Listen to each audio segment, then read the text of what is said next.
the top of his range, right? You hear bitch at the top of his range. Same with Kirsty. It's a really exciting one to me. That's probably one of my favorites. Let's see. What else you guys got? What song was the hardest to sing or beatbox? You know what? I don't know if you guys would expect this answer, but I think My Heart With You and I Just Called. Really making sure that all the phrasing, all the timing, and the central focus that we all had when singing the song was so narrow and clear that when we stepped into the booth all together to sing the song, it felt like we were just flowing. I think that took time. That's one of the songs that we really did sing all together. Others we kind of did in pieces and parts, but that one it took us a while to get the essence correct. That's one of my favorites, absolutely. But yeah, definitely one of the hardest to sing. Oh, question. That's nice. Who played guitar on Evergreen? There was one of the songwriters, Eric, who had played the guitar in the demo, and we really, really loved it. And we said we didn't really want to change anything about it. We wanted to keep the guitar in there. So how we're going to pull off a guitar on tour, I am not sure. So don't ask that question yet, please. Because I can't help you yet. We're figuring that out as we go. That's a good question. Where did the inspiration for the sound of the album come from? We had been talking about some different ideas, and I feel like Scott was really influential in terms of honing in the vision for the album, where he said he kind of made this playlist for us of songs that he had been listening to because he was really in this folklore, Evermore vibe, and he thought it'd be kind of fun for us to do a Christmas album like that, and we were all down, and so we really expanded ourselves in that way.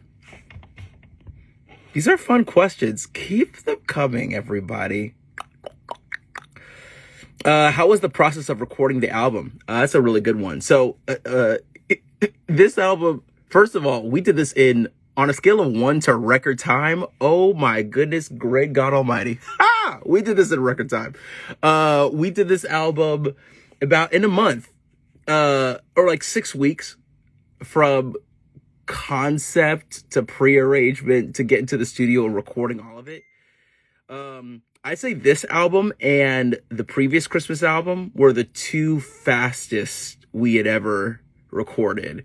There were times when we were definitely pulling our hair out in the studio, but we all went into a recording studio called Henson in Los Angeles, and it was actually fun because there were some really famous artists that were there that were just kind of hanging out and doing their recordings. Like you see Harry Styles in this one, you see John Mayer in this booth, and you just kind of see them hanging out for fun because, that's what recording artists do. So that was nice to be in that vibe with all those great artists as well. And we cranked that bug out. Let me tell you right now, we cranked it out. Let's see what else you guys got. Oh, that's interesting.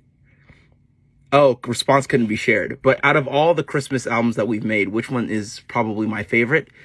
Yeesh, that's a hard question. I mean, because every single album has holds a different place in my heart. I mean, the 2014 That's Christmas to Me album was very special because I think it was one of the ways we broke in the industry. And we fought really hard, really hard. I mean, I'll tell you a story. There was one time when we were doing this Christmas promo for the 2014 album. And this is obviously before we had a Christmas tour, so we had time to really promote.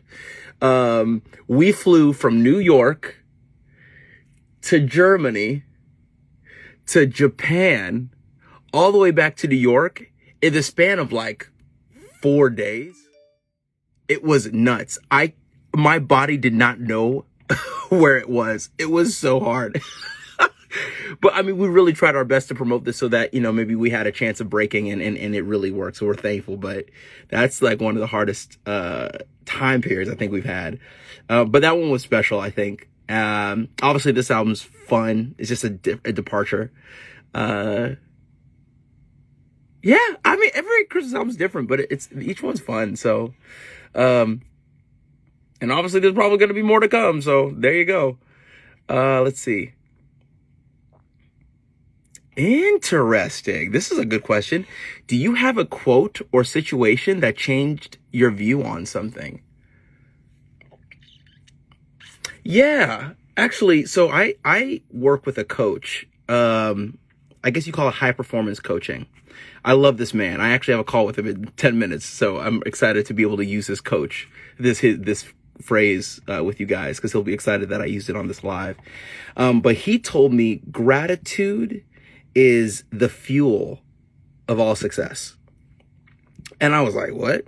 I mean, gratitude makes me feel good about myself. But he goes, no, no, no. You have to understand the thing about gratitude. It allows you to see where you came from, feel those emotions, feel those hardships that you had, and you see where you are now. And the difference between then and now can be overwhelming. And that lets you know that there's more to be done. There's more that you can do. It gets you through the harder times because you're gracious for the previous times that you've also had. So I think that's definitely one that's stuck with me. I'd say another one is plan the work so you can work the plan. That's probably the other quote. A lot of people, I think, do a lot of work, but is it really their life's work? It may be work for their company, their other people, their friends, their family, but is it the thing that needs to be done for them so that they feel the most alive? So I think that means you have to plan what is your life's work in that way. And then if you plan it out well, schedule it, time manage, then you'll be able to work a plan in place that allows you to feel that joy every single day coming into your work. So those are probably the two that have influenced me a lot. This is fun. Oh, question. Good. Oh, I can't share this one. It was, how's your daughter doing? Kaya's great. She's taking a nap right now with mom. She gets funnier every single day. One funny thing that we're noticing is that whenever I start to beatbox in front of her, she just starts to go, which I'm like, where'd you learn how to do that? And then I think to myself, it's probably because she sees me doing it every single time, which is fun. She gets funnier every day. She gets lovelier every day. And it's also cool to watch her look at my mom, her grandma, and start to recognize who she is. I think in the past, she thinks grandma was somebody that was almost like a babysitter that took time away from mom and dad time.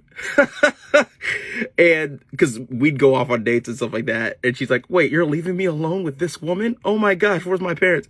Now I think she's seeing my grandma being like, oh, what's good, grandma? How you doing? I miss you, girl. Like, which is exciting for me. So yeah, she's doing well. My wife's doing awesome. She's such an amazing mom and so dedicated. So I've been very, very, very thankful for that. Let's see, what else y'all got? What else you got? Would you come to Mexico again? Absolutamente. If you could travel to, I don't even know if I said that right. I hope I did. And if I didn't, please forgive me. Let's see. Did Kaya listen to the album? She's listened to some songs. Not the whole album, I think. Let's see. I want a good question. This is a good question. Is there any song which you guys successfully did on the first take? I can tell you right now.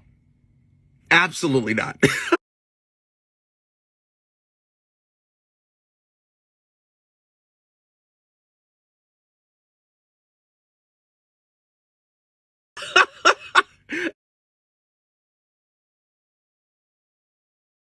Absolutely not. Oh my gosh.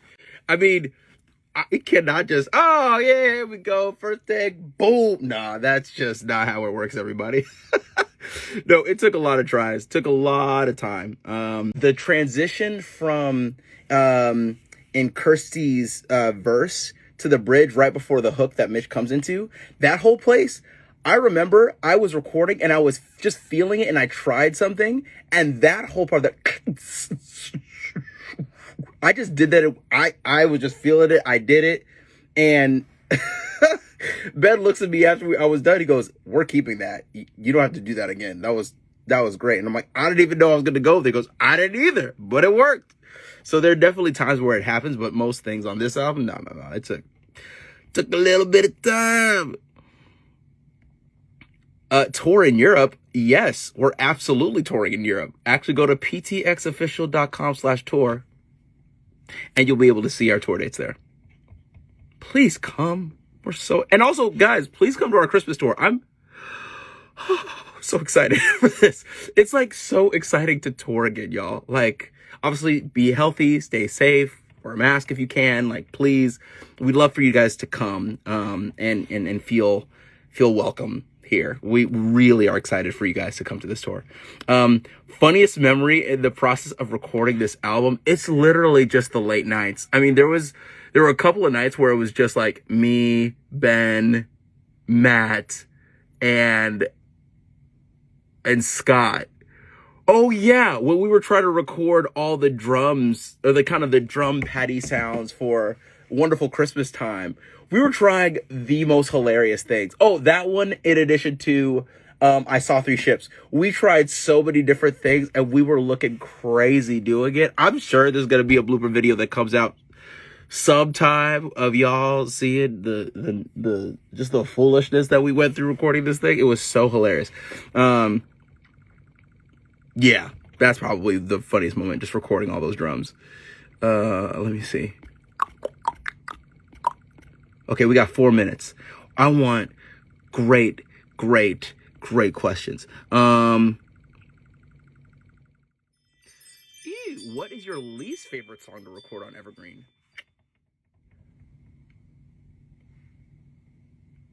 You know what? I mean, it's sad to say this because it's probably one of the ones that, like, I'm excited to hear the record, but recording it was so difficult, was I Just Called to Say I Love You. The phrasing is just very long. And so I'm in the booth like, I just called to say I love you. I'm running out of breath. It just felt like that the whole time. So it was just, I just had to do so many takes. So many takes. And we all did. But, you know, it turned out well. So I'm thankful for that.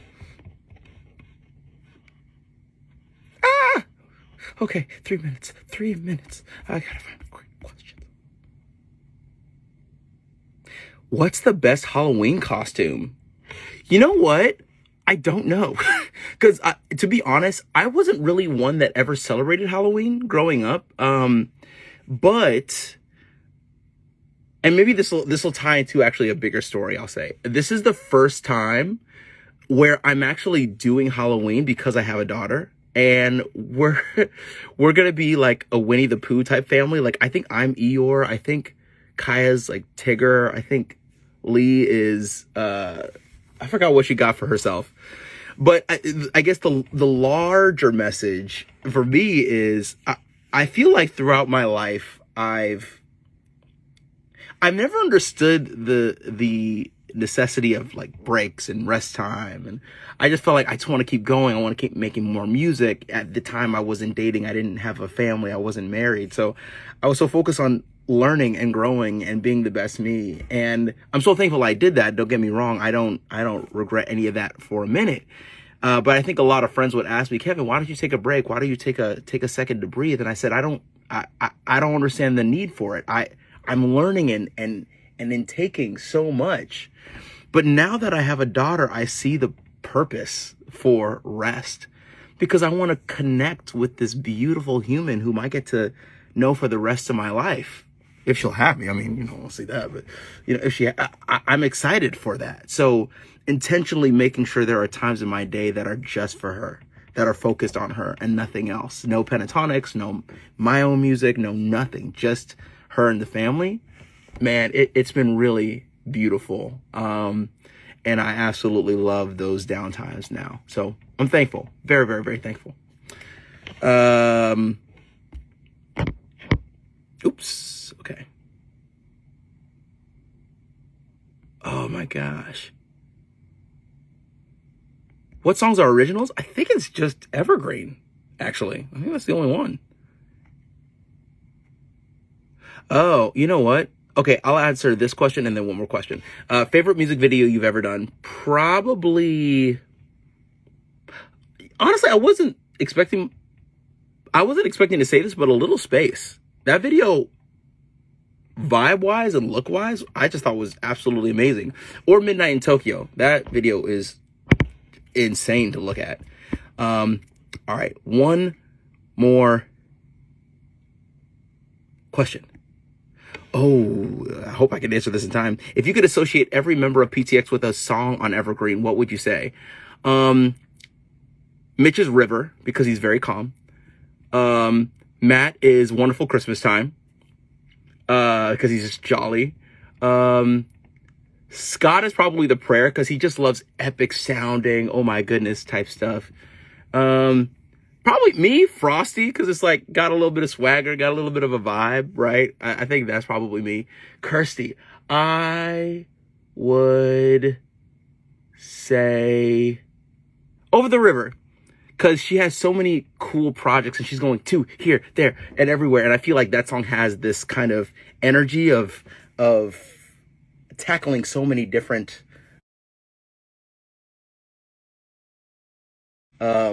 aspects of life and